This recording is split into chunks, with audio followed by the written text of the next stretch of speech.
Yes, sir. Okay, let us start from the previous one. Just take a recap. हम लोगों ने जो start किया था, as we have started the SD1 calculation. Okay, we have started from the sixth step, that is nothing but your buckling check. In the buckling check, we have taken the FB is equals to FCD into AB, that is your compressive stress multiplied by your area under the buckling. So for the area under the buckling, we have derived this formula, that is AB will be equals to, that is B1, ये तुम लोगों का B1 plus N1 ये हम लोगों ने लिखा था, multiply by your TW. Okay, thickness of the web, because it is your rectangle area of the web. तो वेब के अंदर का एरिया हम लोग यहाँ पे मल्टीप्लाई करेंगे. So after that, for the given problem we have calculated the AB value. Then we have taken the slenderness ratio, that is 0.7 into d1 divided by r. So 0.7 into d1 is nothing but your जो तुम लोगों का straight, जो perfectly यहाँ पे straight जो तुम लोगों का वेब का लेंथ है वही हम लोग कंसिडर कर रहे हैं, which is already calculated in this selection classification. तो इसमें से हम लोगों ने ले लिया है. Divided by R is nothing but TW divided by √12. तो यहाँ से मल्टीप्लाई करके अपने को स्लेंडरनेस रेशो मिलता है. So we already know that buckling class is nothing but C for the rectangle area. So for the rectangle area buckling class C, we have taken this value from the IS code as IS code table number 9C, that is design compressive stress FCD. 136 और 121 है यहाँ पे 80 और 90 के लिए, as our value is 86. तो 86.91 के लिए हम लोग इसमें इंटरपोलेट करेंगे. By using the interpolation we have calculated the FCD value which is nothing but 125.635. After that, we have put the values of your FCD and area under the buckling to calculate the FB value.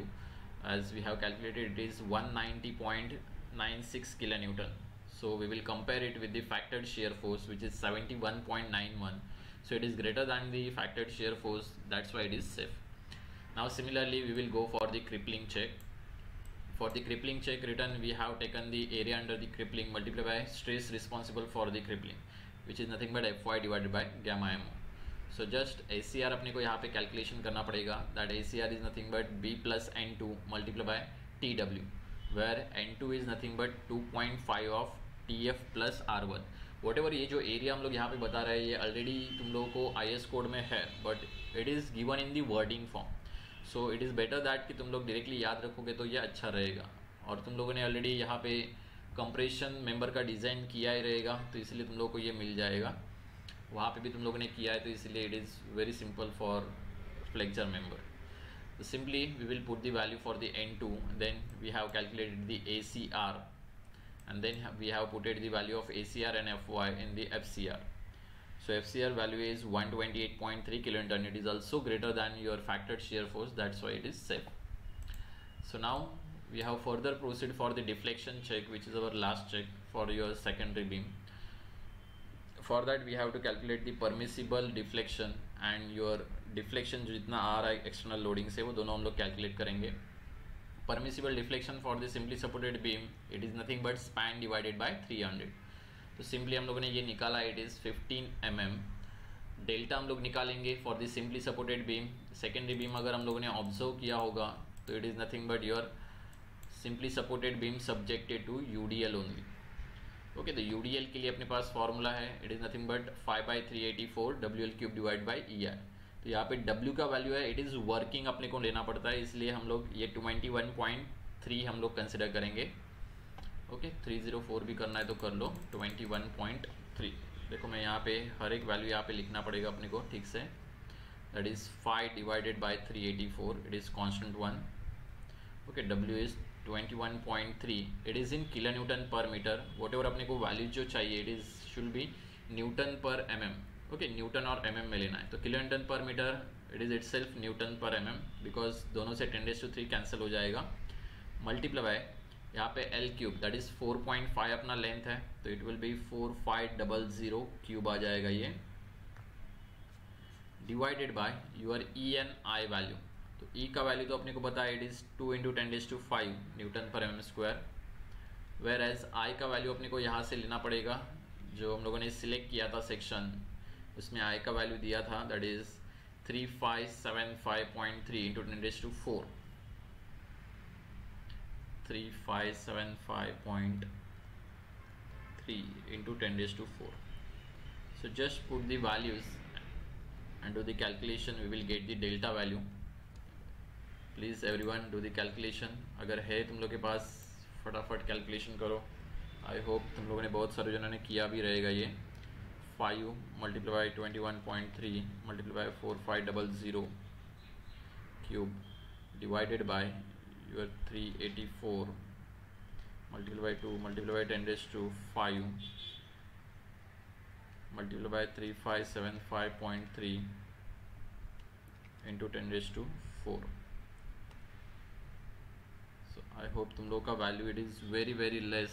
If you compare it, it is around 3.53 into 10 raised to minus 3. Please check it whether it is right or wrong. 3.53 into 10 raised to minus 3 mm. Okay, सब values हम लोगों ने mm में लिया हुआ है, Newton mm में. तो वॉटेवर जो तुम लोगों को मिलेगा it is in newton mm. तो ये जो वैल्यू है इट इज़ 0.003 आ रहा है. So it is very less as compare to the permissible value that is delta P. Hence it is safe. Please check करो. इट इज़ नॉट नेसेसरी कि जो मैंने कैलकुलेट किया हुआ है वो राइट ही रहे. हम लोगों ने ई का वैल्यू 2 into 10 raised to 5 ही लिया होगा. आई होप प्रीवियस लेक्चर में भी हम लोगों ने वही लिया है. और in the deflection check I think it is totally last one. Please check the values. Okay, 2 into 10 raised to 5 ही लिया हुआ है हम लोगों ने उसमें भी. Just check the values. Okay, as it is secondary beam तो चांसेस है कि यहाँ पे बहुत कम आ सकता है.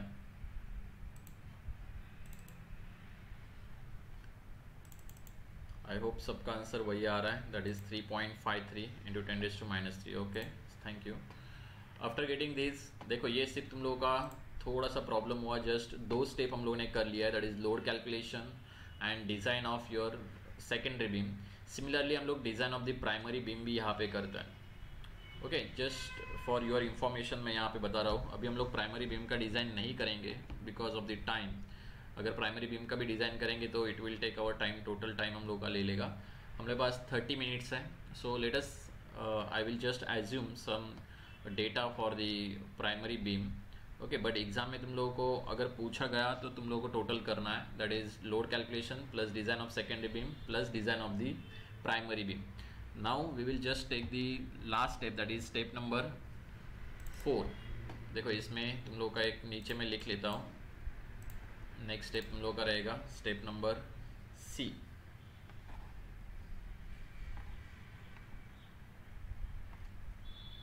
Wait for a second.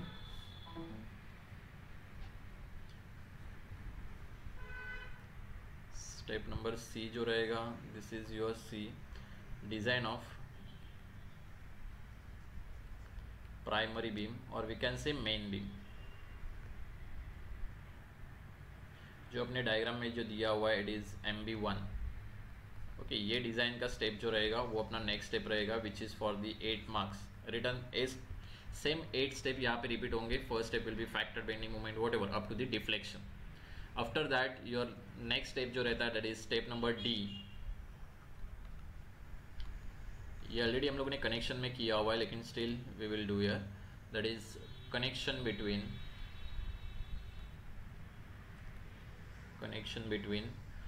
SP1 and MB1. Okay, इसके लिए देखो मैं जस्ट यहाँ पे MB1 का कुछ ना कुछ तो यहाँ पे एक एज्यूम कर लेता हूँ कि लेट अस कंसिडर. हम लोगों ने ISMB जो एग्जिस्ट रहेगा वही हम लोग कंसिडर करेंगे because we have to take some values. ISMB यहाँ पे मैं 300 या फिर लेट अस कंसिडर ISMB 400 हम लोग एज्यूम कर लेते हैं कि after design we got the your main beam as ISMB 400. Okay, ये रिक्वायर्ड है इसीलिए मैंने यहाँ पे एज्यूम किया हुआ है. सो फॉर द कनेक्शन में देखो अपने को 3 स्टेप करने पड़ते हैं. That is if you observe the connection we have the main beam which is nothing but ISMB 400. we have the secondary beam that is I think it is ISLB 275. Okay, ISLB 275 हम लोगों ने लिया हुआ है. So let us consider this is ISLB 275. तो जब हम लोग ये डिज़ाइन करेंगे तो डिज़ाइन के लिए देखो हम लोग क्लीट एंगल यूज़ करते हैं. ओके, कनेक्शन के लिए. तो क्लीट एंगल हम लोग कहाँ पे प्रोवाइड करते हैं? ये यहाँ पे हम लोग एक क्लीट एंगल प्रोवाइड करेंगे और एक यहाँ पे क्लीट एंगल प्रोवाइड करेंगे. ये दो क्लीट एंगल का डिज़ाइन अपने को करना है.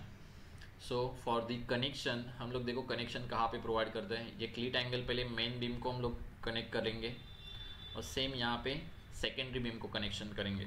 तो यहाँ पे दो डिज़ाइन करना पड़ता है. That is first will be that is connection between cleat angle and your secondary beam which is your ISLB 275.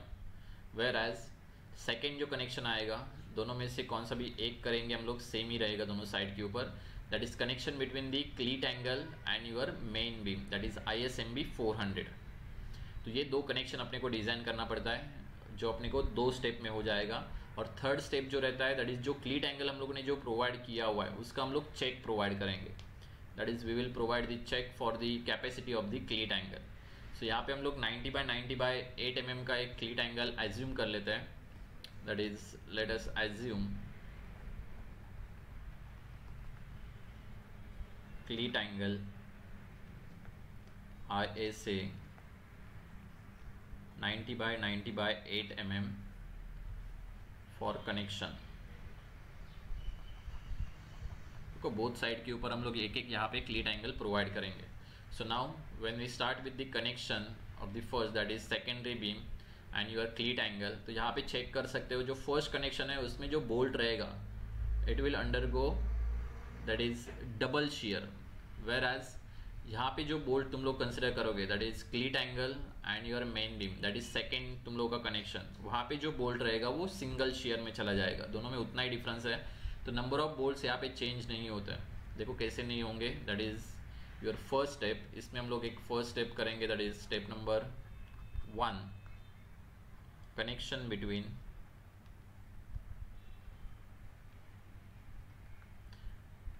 Between क्लीट angle and secondary beam that is SB1 which is ISLB 275. तो connection करना है मतलब हम लोग क्या करेंगे, whatever ये connection का यूज़ क्या है, we will transfer the reaction of ISLB to the main beam. तो यहाँ पे जो फोर्स ट्रांसफर होने वाला है that is nothing but reaction of the ISLB. ISLB का जो रिएक्शन है वो इसके ऊपर सपोर्ट कर रहा है ISMB के ऊपर, तो वही रिएक्शन यहाँ से ट्रांसफ़र होगा. तो उसके लिए हम लोग को रिएक्शन लगेगा ऑफ द सेकेंडरी बीम जो हम लोगों ने ऑलरेडी कैलकुलेट किया था. देखो यहाँ पे रिएक्शन हम लोगों ने कैलकुलेट किया that is 47.93. 47.93 it is working one, लेकिन अपने को यहाँ पे फैक्टर चाहिए. तो फैक्टर हम लोगों ने देखो यहाँ पे फैक्टर निकाला था दैट इज़ 71.90. तो 71.90 is the reaction we have to transfer through that connection 71.901. So let us write it down 71.901 kilonewton. So for the connection के लिए अपने को क्या करना पड़ता है, we have to find out the number of bolts. So number of bolts will depend on the bolt value. तो bolt value will be nothing but bolt value के लिए अपने को क्या करना पड़ेगा, we have to assume the certain number of bolt. यहाँ पे अपने को कौन सा तो बोल्ट यहाँ पे एज्यूम करना पड़ेगा. सो let us use M20 bolt of your grade 4.6. So if you know the value of diameter of the bolt, we can simply find out the VDSB, we can find out the VDPB. There is no need to find out the your TDTB because bolt जो है tension में नहीं जा रहा है. We will simply take the VDSB. तो VDSB will be nothing but your 0.462 into FUB multiplied by ANB, okay, into NN. तो यहाँ पे हम लोग पहले VDSB find out कर लेंगे. That will be equals to, if you calculate it, that is 0.462 multiplied by FUB for the 4.6 grade, that is nothing but I think it is 400 multiplied by your ANB will be pi by 4 multiplied by diameter square, that is 20 square multiplied by 0.78. okay, A N भी निकाल रहे हैं, तो total area multiply by 0.78 करते थे हम लोग, multiply by N N, यहाँ पे 2 रहेगा, एज यहाँ पे डबल शेयर है कनेक्शन के लिए, तो यहाँ पे 2 तुम लोगों को कंसिडर करना पड़ेगा. So if you calculate it you will get the VDSB for the M20 bolt. Please check the value. 0.462 into 400 multiply by pi multiply by 20 square multiply by 0.78 into 2 divided by 4. I think it is 90.56 kilonewton. Whatever, similarly we will calculate the value of VDPB. That is, value of VDPB will be nothing but we will take the approximate value, that is 2 into KB into TP, okay, thickness of the plate, multiply by bolt diameter DN, area multiply by your FUP. Check करोगे, please check the formula whether it is right और wrong. 2 into KB का value अभी मैं यहाँ पे directly 1 assume कर रहा हूँ, there is no need to consider it. Thickness of the plate, thickness of the plate यहाँ पे हम लोग thickness of the thinner plate लेते हैं as we are finding out the capacity. तो थिनर प्लेट देखो इसका कनेक्शन कर रहे हैं हम लोग, we are connecting this cleat angle and the web of the ISLB 275. तो वेब का थिकनेस 6.4 है और इसका थिकनेस है यहाँ पे it is 8 mm only. So 6.4 और 8 में से लेसर जो वैल्यू है it is 6.4. So we will consider it 6.4 multiplied by diameter of the bolt which is nothing but 20 multiplied by FUP, that is 410. So from this we will get the value, that is nothing but 2 into 1 into 6.4 multiplied by 20 multiplied by 410, which is nothing but 104 kilonewton. Okay, तो obviously it is greater. तो अपने को क्या करना है, bolt value is nothing but minimum of the VDSB and VDPB. तो दोनों में से लेसर कौन सा है, 90.56. So we can say bolt value will B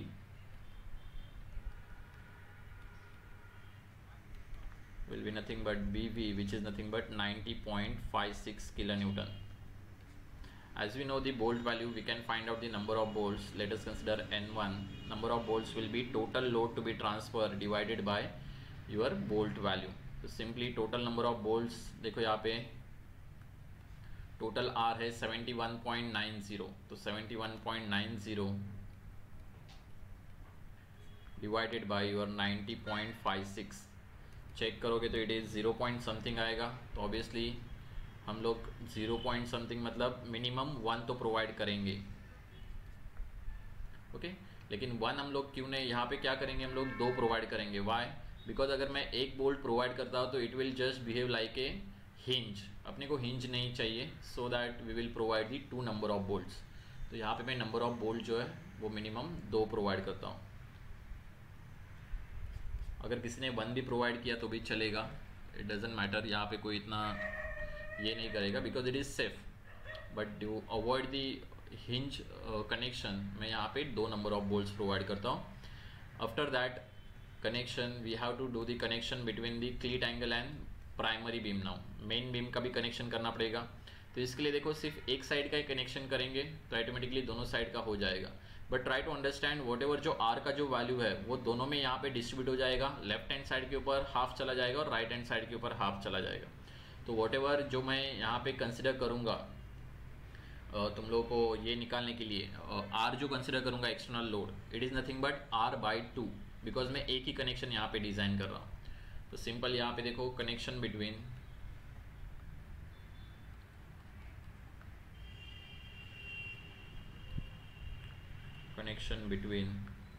क्लीट angle and your ISMB, that is nothing but your main beam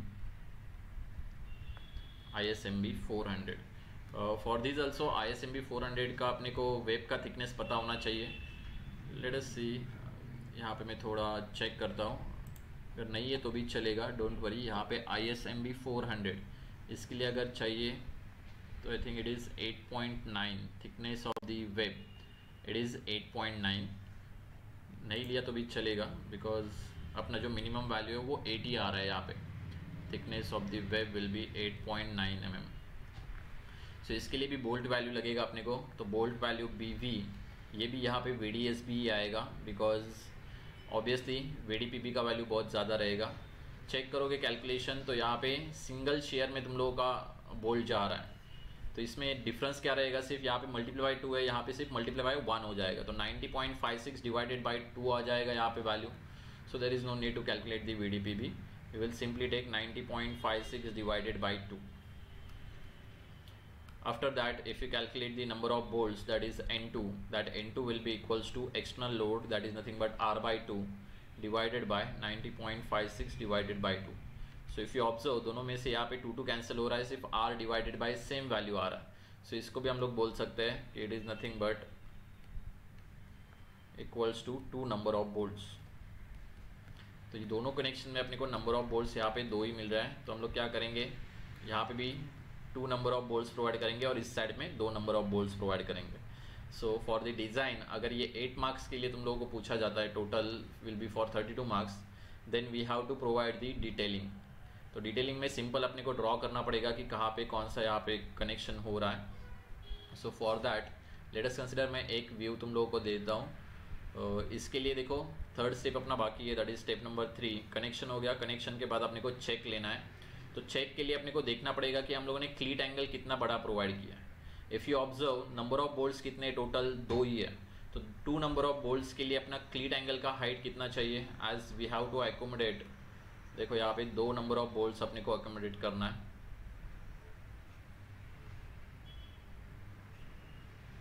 एक side से अगर क्लीट एंगल देखेंगे कुछ इस तरह दिखेगा, तो नंबर ऑफ बोल्ट्स इस साइड में भी 2 जाएंगे, यहाँ पे भी 2 रहेंगे और यहाँ पे भी 2 रहेंगे। So obviously we have to add this end distance E, we have to calculate this pitch and also this E। तो total height of the angle जो अपने को रिक्वायर्ड है वो हम लोग यहाँ से निकाल सकते हैं, that is total length will be equals to your 2 into E plus P आ जाएगा। As we know the E minimum is nothing but 1.5 of DH, whereas DH हम लोग के पास है 20 mm है, तो यह आ जाएगा 22 mm, so it will B 33 mm। तो मैं यहाँ पे 35 mm का एंड डिस्टेंस प्रोवाइड करता हूँ। For the pitch we have the limiting value, that is 2.5 of DN, which is nothing but 2.5 multiply D is that is 20। तो यहाँ से हम लोग पिच जो प्रोवाइड करेंगे it is nothing but your 50 mm। Okay, ज़्यादा लिया तो भी चलेगा। सो टोटल जो लेंथ हम लोग प्रोवाइड करने वाले हैं, दिस लेंथ, टोटल लेंथ जो आएगा it is nothing but 2 into E, that is 35 into 2, that is 70, 70 plus 50, that is nothing but 120। Total length जो आएगा it is 120। So now we have to check the shear capacity of the cleat angle. तो shear capacity of the cleat angle के लिए देखो मैं यहाँ पे diagram बना रहा हूँ, इट इज़ वेरी इंपॉर्टेंट, जिसमें तुम लोगों को एक्चुअल में समझ में आएगा कि हम लोग कैसे यहाँ पे कंसिडर करेंगे क्लीट एंगल को। देखो 3D डायग्राम में बना लेता हूँ so that you will understand कि कौन सा एरिया यहाँ पे तुम लोगों का इसमें जा रहा है। लेट अस कंसिडर यहाँ पे तुम लोगों का ये पार्ट इधर तक ही मैं कंसिडर कर लेता हूँ। अगर मैं एक सेक्शन कंसिडर कर लेता हूँ तो वहाँ पे कट अगर कर लिया तो टोटल मैक्सिमम जितना जो तुम लोगों का सेक्शन है यहाँ पे, जहाँ पे ये थिकनेस तुम लोगों का कांस्टेंट हो रहा है, वो थिकनेस के ऊपर हम लोग यहाँ पे चेक करेंगे कि इतना एरिया फेल हो रहा है कि नहीं शेयर में। So for that only we will calculate the shear capacity. ये एरिया के लिए हम लोग शेयर कैपेसिटी निकालेंगे, बाकी कोई कैपेसिटी निकालने की ज़रूरत नहीं है, we will just calculate the shear capacity. Let us take this. Okay, तो फॉर दिस एरिया अपने पास ऑलरेडी टोटल लेंथ है, यहाँ पे टोटल लेंथ हम लोगों ने अभी कैलकुलेट किया हुआ, it is 120, whereas thickness of this thickness हम लोगों ने ऑलरेडी कंसिडर किया हुआ, इट इज़ 8 mm। तो दोनों में से हम लोग कंसिडर कर सकते हैं, तो दोनों मिला के हम टोटल एरिया मिल जाएगा। तो देखो यहाँ पे टोटल जो शेयर कैपेसिटी रहता है, shear capacity of your cleat angle, तो इसको मैं VC बोलता हूँ। Okay, let us consider it shear capacity ना, shear capacity of the cleat angle VC consider कर लेते हैं, that will be equals to shear capacity निकालना है, मतलब स्ट्रेंथ निकालना है, it will be shear stress multiply by area under the stress. तो area under the stress that is area of the cleat angle multiply by shear stress क्या रहता है F Y divided by √3। Design निकालना है इसलिए gamma ammo से यहाँ पे मैं मल्टीप्लाई कर रहा हूँ। That will be equals to area will be 120 multiply by 8 mm multiply by F Y is nothing but 250 material same है इसीलिए divided by √3 multiply by 1.1। So whatever यहाँ पे जो डिज़ाइन स्ट्रेस आ रहा है अपने को shear stress obviously it should be greater than your जो फोर्स हमला वॉट एवर जो रिएक्शन यहाँ से ट्रांसफर होगा उससे ग्रेटर चाहिए। तो चेक करोगे तो इसमें कौन सा रिएक्शन जा रहा है ओनली सिंगल क्लीट एंगल का निकाल रहा हूँ मैं कैपेसिटी। तो ऑब्वियसली इसमें से r/2 that is 71.90 divided by 2 इतना यहाँ पे तुम लोगों का रिएक्शन यहाँ से ट्रांसफर होगा बिकॉज दो क्लीट एंगल है तो इसलिए ये r/2 से ग्रेटर चाहिए। ऑब्वियसली वो r/2 से ग्रेटर आएगा ही। Just calculate the value if you calculate it it is 120 multiply by 8 multiply by 250 divided by √3 into 1.1. So if you check it, it is 125.96 kilonewton। 10⁻³ आ रहा है, इसको किलोन्यूटन में कन्वर्ट करेंगे। It is greater than r/2 hence it is safe. Okay, इधर तक अपना calculation complete हो जाता है और लास्ट में अपने को डिटेलिंग देना पड़ता है। That is detailing will be diagram जो हम लोग रेगुलरली देते हैं for the connection of the beam to beam connection. वो हम लोग डायग्राम प्रोवाइड करेंगे फॉर द 2 मार्क्स। ओके, बाकी का ये तुम लोगों का अराउंड 6 मार्क के लिए डिज़ाइन आएगा। ओके।